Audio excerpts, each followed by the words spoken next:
নমঃ শ্রী জ্যোতিরাজায় বিবেকানন্দসূরয়ে সচ্চিদসুখস্বরূপায় স্বামিনে তাপহারিণে। স্বামী শিষ্য সংবাদ। ঊনবিংশ বল্লী, বেলুর ভাড়াটিয়া মঠবাটি, বর্ষ 1898 খ্রিস্টাব্দ। শিষ্য: মহাশয়, অপর দেশের তুলনায় আমাদিগের উদ্ভাবনী শক্তি অল্প হইলেও ভারতের ইতর জাতি সকল তো আমাদের বুদ্ধিতেই চালিত হইতেছে। অতএব ব্রাহ্মণ কায়স্থাদি ভদ্র জাতিদিগকে জীবন সংগ্রামে পরাজিত করিবার শক্তি ও শিক্ষা ইতর জাতিরা কোথায় পাইবে? স্বামীজি: তোদের মতো তারা কতকগুলো বই না হয় না পড়েছে, তোদের মতো শার্ট কোট পরে সভ্য না হয় নাই হতে শিখেছে, তাতে আর কি এলো গেল? কিন্তু এরাই হচ্ছে জাতের মেরুদণ্ড সব দেশে। এই ইতর শ্রেণীর লোক কার্য বন্ধ করলে তোরা অন্ন বস্ত্র কোথায় পাবি? একদিন মেথররা কলকাতায় কাজ বন্ধ করলে হা হুতাশ লেগে যায়। 3 দিন ওরা কাজ বন্ধ করলে মহামারীতে শহর উজাড় হয়ে যায়। শ্রমজীবীরা কাজ বন্ধ করলে তোদের অন্নবস্ত্র জোটে না। এদের তোরা ছোট লোক ভাবছিস আর নিজেদের শিক্ষিত বলে বড়াই করছিস। জীবন সংগ্রামে সর্বদা ব্যস্ত থাকাতে নিম্ন শ্রেণীর লোকদের এতদিন জ্ঞানোন্মেষ হয়নি। এরা মানব বুদ্ধি নিয়ন্ত্রিত কলের ন্যায় একইভাবে এতদিন কাজ করে এসেছে, আর বুদ্ধিমান চতুর লোকেরা এদের পরিশ্রম ও উপার্জনের সারাংশ গ্রহণ করেছে। সকল দেশেই ওইরূপ হয়েছে, কিন্তু এখন আর সেকাল নেই। ইতর জাতিরা ক্রমে ওই কথা বুঝতে পারছে ও তার বিরুদ্ধে সকলে মিলে দাঁড়িয়ে আপনাদের ন্যায্য গণ্ডা আদায় করতে দৃঢ়প্রতিজ্ঞ হয়েছে। ইউরোপ আমেরিকায় ইতর জাতিরা জেগে উঠে ওই লড়াই আগে আরম্ভ করে দিয়েছে। ভারতেও তার লক্ষণ দেখা দিয়েছে। ছোট লোকদের ভেতর আজকাল এত যে ধর্মঘট হচ্ছে, ওতেই ওই কথা বোঝা যাচ্ছে। এখন হাজার চেষ্টা করলেও ভদ্রজাতেরা ছোট জাতদের আর দাবাতে পারবে না। এখন ইতর জাতদের ন্যায্য অধিকার পেতে সাহায্য করলেই ভদ্রজাতদের কল্যাণ। তাই তো বলি, তোরা এই মাসের সাধারণ শ্রেণীর ভেতর বিদ্যার উন্মেষ যাতে হয় তাতে লেগে যা। এদের বুঝিয়ে বলগে, তোমরা আমাদের ভাই, শরীরের অঙ্গ। আমরা তোমাদের ভালোবাসি, ঘৃণা করি না। তোদের এই সিম্প্যাথি সহানুভূতি পেলে এরা শতগুণ উৎসাহে কার্যতৎপর হবে। আধুনিক বিজ্ঞান সহায় এদের জ্ঞানোন্মেষ করে দে। ইতিহাস, ভূগোল, বিজ্ঞান, সাহিত্য, সঙ্গে সঙ্গে ধর্মের গূঢ় তত্ত্বগুলি এদের শেখা। ওই শিক্ষার বিনিময়ে শিক্ষকগণেরও দারিদ্র্য ঘুচে যাবে। আদান প্রদানে উভয়ের বন্ধুস্থানীয় হয়ে দাঁড়াবে। শিষ্য: কিন্তু মহাশয়, ইহাদের ভিতর শিক্ষার বিস্তার হইলে ইহারাও তো আবার কালে আমাদের মতো উর্বর মস্তিষ্ক অথচ উদ্যমহীন ও অলস হইয়া উহাদিগের অপেক্ষা নিম্ন শ্রেণীর লোকদিগের পরিশ্রমের সারাংশ গ্রহণ করিতে থাকিবে। স্বামীজি: তা কেন হবে? জ্ঞানোন্মেষ হলেও কুমোর কুমোরই থাকবে, জেলে জেলেই থাকবে, চাষা চাষাই করবে। জাত ব্যবসা ছাড়বে কেন? সহজং কর্ম কৌন্তেয় সদসম অপি ন ত্যজেৎ। এইভাবে শিক্ষা পেলে এরা নিজ নিজ বৃত্তি ছাড়বে কেন? জ্ঞান বলে নিজের সহজাত কর্ম যাতে আরও ভালো করে করতে পারে সেই চেষ্টা করবে। 2-10 জন প্রতিভাশালী লোক কালে তাদের ভিতর থেকে উঠবেই উঠবে। তাদের তোরা ভদ্রজাতিরা তোদের শ্রেণীর ভেতর করে নিবি। তেজস্বী বিশ্বামিত্রকে ব্রাহ্মণেরা যে ব্রাহ্মণ বলে স্বীকার করে নিয়েছিল, তাতে ক্ষত্রিয় জাতটা ব্রাহ্মণদের কাছে তখন কতদূর কৃতজ্ঞ হয়েছিল বল দেখি। ওইরূপ সিম্প্যাথি, সহানুভূতি ও সাহায্য পেলে মানুষ তো দূরের কথা, পশুপক্ষীও আপনার হয়ে যায়। শিষ্য: মহাশয়, আপনি যাহা বলিতেছেন তাহা সত্য হইলেও ভদ্রেতর শ্রেণীর ভিতর এখনও যেন বহু ব্যবধান রহিয়াছে বলিয়া বোধ হয়। ভারতবর্ষের ইতর জাতিদিগের প্রতি ভদ্রলোকদিগের সহানুভূতি আনয়ন করা বড় কঠিন ব্যাপার বলিয়া বোধ হয়। স্বামীজি: তা না হলে কিন্তু তোদের ভদ্রজাতদের কল্যাণ নেই। তোরা চিরকাল যা করে আসছিস, ঘোরাঘুরি লাঠালাঠি করে সব ধ্বংস হয়ে যাবি। এই মাস ভদ্রেতর সাধারণ যখন জেগে উঠবে আর তাদের উপর তোদের ভদ্রলোকদের অত্যাচার বুঝতে পারবে, তখন তাদের ফুৎকারে তোরা কোথায় উড়িয়ে যাবি। তারাই তোদের ভেতর সিভিলাইজেশন এনে দিয়েছে, তারাই আবার তখন সব ভেঙে দেবে। ভেবে দেখ, গলজাতের হাতে অমন যে প্রাচীন রোমক সভ্যতা কোথায় ধ্বংস হয়ে গেল। এই জন্য বলি, এই সব নিজ জাতদের ভেতর বিদ্যাদান জ্ঞান দান করে এদের ঘুম ভাঙাতে যত্নশীল হ। এরা যখন জাগবে, আর একদিন জাগবে নিশ্চয়ই, তখন তারাও তোদের কৃত উপকার বিস্মৃত হবে না, তোদের নিকট কৃতজ্ঞ হয়ে থাকবে। এইরূপ কথোপকথনের পর স্বামীজি শিষ্যকে বলিলেন, ওসব কথা এখন থাক, তুই এখন কি স্থির করলি তা বল।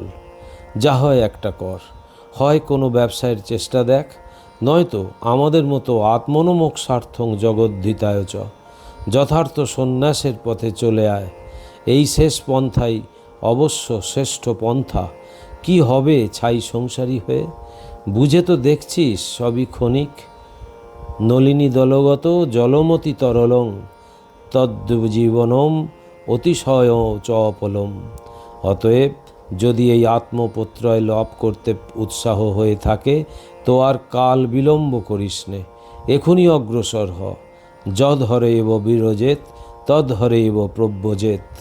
পরার্থে নিজ জীবন বলি দিয়ে লোকের দরে দরে গিয়ে অভয়বাণী শোনা, উত্তিষ্ঠত জাগ্রত প্রাপ্য বরান নিবোধত। বিংশ বল্লী। স্থান বেলুর ভাড়াটিয়া মঠবাটি। বর্ষ 1898 খ্রিস্টাব্দ। আলমবাজার হইতে বেলুরে নীলাম্বরবাবুর বাগানে যখন মঠ উঠিয়া যায়, তাহার অল্প কিছুদিন পরে স্বামীজি তাহার গুরুভাতৃগণের নিকট প্রস্তাব করেন যে ঠাকুরের ভাব জনসাধারণের মধ্যে প্রচারকল্পে বাংলা ভাষায় একখানি সংবাদপত্র বাহির করিতে হইবে। স্বামীজি প্রথমত একখানি দৈনিক সংবাদপত্রের প্রস্তাব করেন। উহা বিস্তর অর্থ সাপেক্ষ হওয়ায় পাক্ষিক পত্র বাহির করিবার প্রস্তাবই সকলের অভিমত হইল এবং স্বামী ত্রিগুণাতীতের উপর উহার পরিচালনের ভার অর্পিত হইল। স্বামীজির নিজের নিকটে 100 টাকা ছিল। ঠাকুরের একজন গৃহস্থ ভক্ত আর 100 ধার দিলেন। ওই টাকায় কার্য আরম্ভ হইল। একটি প্রেস খরিদ করা হইল এবং শ্যামবাজার রামচন্দ্র মৈত্রের গলিতে শ্রীযুক্ত গিরীন্দ্রনাথ বসাকের বাটিতে ওই প্রেস স্থাপিত হইল। স্বামী ত্রিগুণাতীত এইরূপে কার্যভার গ্রহণ করিয়া 1305 সালের 1 মাঘ ওই পত্র প্রথম প্রকাশ করিলেন। স্বামীজি ওই পত্রের উদ্বোধন নাম মনোনীত করিলেন এবং উহার উন্নতিকল্পে স্বামী ত্রিগুণাতীতকে বহু আশীর্বাদ করিলেন। অক্লিষ্ট কর্মা স্বামী ত্রিগুণাতীত স্বামীজির আদেশে উহার মুদ্রণ ও প্রচারকল্পে যেরূপ পরিশ্রম করিয়াছিলেন, তাহার দ্বিতীয় দৃষ্টান্ত খুঁজিয়া পাওয়া ভার। কখনো ভক্ত গৃহস্থের ভিক্ষান্নে, কখনো অনশনে, কখনো প্রেস ও পত্র সংক্রান্ত কর্মোপলক্ষে পায়ে হাঁটিয়া 5 ক্রোশ পথ চলিয়া এইরূপে স্বামী ত্রিগুণাতীত ওই পত্রের উন্নতি ও প্রচারের জন্য প্রাণ পর্যন্ত পণ করিতে কুণ্ঠিত হন নাই। কারণ পয়সা দিয়া কর্মচারী রাখিবার তখন সংস্থান ছিল না এবং স্বামীজির কোনরূপে খরচ করিতে পারিবে না। স্বামী ত্রিগুণাতীত সেজন্য ভক্তদিগের আলয়ে ভিক্ষা শিক্ষা করিয়া নিজের গ্রাসাচ্ছাদন কোনরূপে চালাইয়া ওই আদেশ বর্ণবর্ণে পালন করিয়াছিলেন। পত্রের সম্ভাবনা প্রস্তাবনা স্বামীজি নিজে লিখিয়া দেন এবং কথা হয় যে ঠাকুরের সন্ন্যাসী ও গৃহী ভক্তগণই এই পত্রে প্রবন্ধাদি লিখিবেন। কোনরূপ অশ্লীলতা ব্যঞ্জক বিজ্ঞাপনাদি যাহাতে এই পত্রে প্রকাশিত না হয় সে বিষয়েও স্বামীজি নির্দেশ করিয়া দেন। সংঘরূপে পরিণত রামকৃষ্ণ মিশনের সভ্যগণকে স্বামীজি এই পত্রে প্রবন্ধাদি লিখিতে এবং ঠাকুরের ধর্ম সম্বন্ধীয় মত পত্রসহায়ে জনসাধারণে প্রচার করিতে অনুরোধ করিয়াছিলেন। পত্রের প্রথম সংখ্যা প্রকাশিত হইলে শিষ্য একদিন মঠে উপস্থিত হইল। স্বামীজিকে প্রণাম করিয়া উপবেশন করিলে তিনি তাহার সহিত উদ্বোধন পত্র সম্বন্ধে এইরূপ কথাবার্তা আরম্ভ করিলেন। স্বামীজি: পত্রের নামটি বিকৃত করিয়া পরিহাস চলে। উদ্বোধন দেখেছিস? শিষ্য: আজ্ঞে হ্যাঁ, সুন্দর হয়েছে। স্বামীজি: এই পত্রের ভাব ভাষা সব নূতন ছাঁচে গড়তে হবে। শিষ্য: কিরূপ? স্বামীজি: ঠাকুরের ভাব তো সব্বাইকে দিতে হবেই, অধিকন্তু বাংলা ভাষায় নূতন ওজস্বিতা আনতে হবে। এই যেমন কেবল ঘন ঘন ভার্ব ইউজ, ক্রিয়াপদের ব্যবহার করলে ভাষার দম কমে যায়। বিশেষণ দিয়ে ভার্বের, ক্রিয়াপদের ব্যবহারগুলি কমিয়ে দিতে হবে। তুই ওইরূপ প্রবন্ধ লিখে আরম্ভ কর, আমায় আগে দেখিয়ে তবে উদ্বোধনে ছাপতে দিবি। শিষ্য: মহাশয়, স্বামী ত্রিগুণাতীত এই পত্রের জন্য যেরূপ পরিশ্রম করিতেছেন তাহা অন্যের পক্ষে অসম্ভব। স্বামীজি: তুই বুঝি মনে করছিস ঠাকুরের এইসব সন্ন্যাসী সন্তানেরা কেবল গাছতলায় ধুনি জ্বালিয়ে বসে থাকতে জন্মেছে?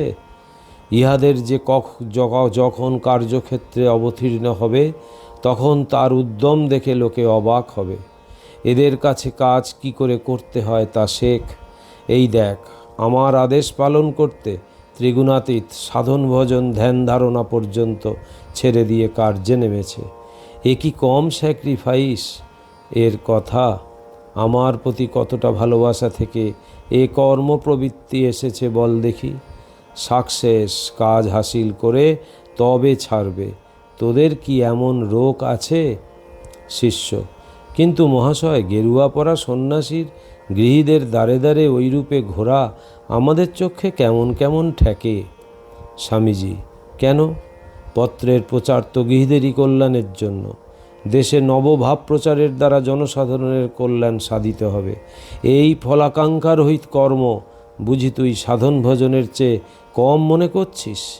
আমাদের উদ্দেশ্য জীবের হিত সাধন। এই পত্রের আয় দ্বারা টাকা জমাবার মতলব আমাদের নেই।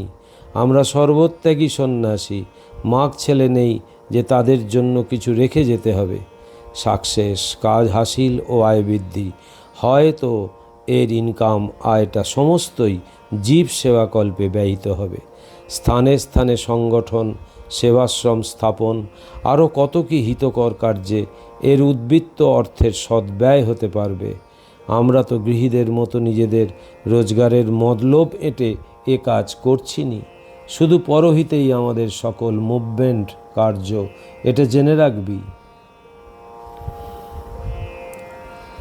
শিষ্য: তা হইল সকলে এ ভাব লইতে পারিবে না। স্বামীজি: নাই বা পারলে তাতে আমাদের এলো গেল কি?